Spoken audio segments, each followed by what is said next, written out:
प्रधानमंत्री नरेंद्र मोदी की अध्यक्षता में केंद्रीय मंत्रिमंडल ने आज 2025-2026 की अवधि के लिए प्रधानमंत्री कृषि सिंचाई योजना की उप योजना के रूप में कमान क्षेत्र विकास और जल प्रबंधन के आधुनिकीकरण को मंजूरी दे दी। इस योजना का आरंभिक कुल परिव्यय 1600 करोड़ रुपए है।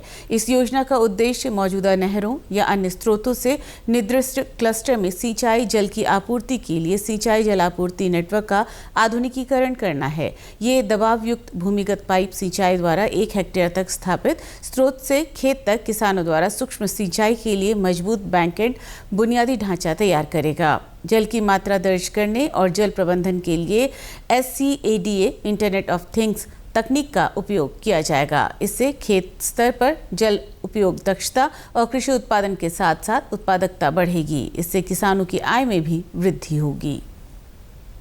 थर्ड, एक बहुत इंपॉर्टेंट आज फैसला लिया गया। आप जानते हैं कि सीरीज ऑफ डिसीजंस लिए गए हैं प्रधानमंत्री मोदी जी की इस हिस्टोरिक थर्ड टर्म में, जिसमें किसानों की जिंदगी में, किसानों के खेती करने के तरीके में एक मूल चूल, एक मेजर परिवर्तन आए, ट्रांसफॉर्मेशन आए।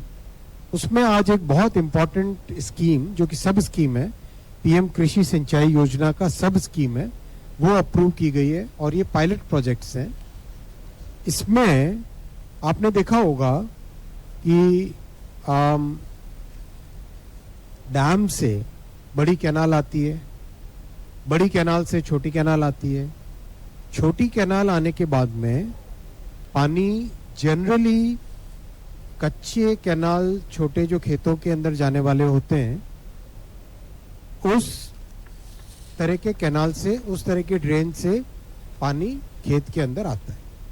आप इमेजिन करो, एक ओपन कैनाल है, उसमें कितना पानी वेस्ट होगा।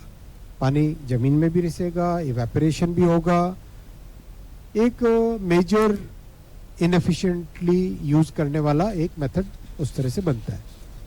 क्या इसमें टेक्नोलॉजी का उपयोग करके एफिशिएंसी लाई जा सकती है?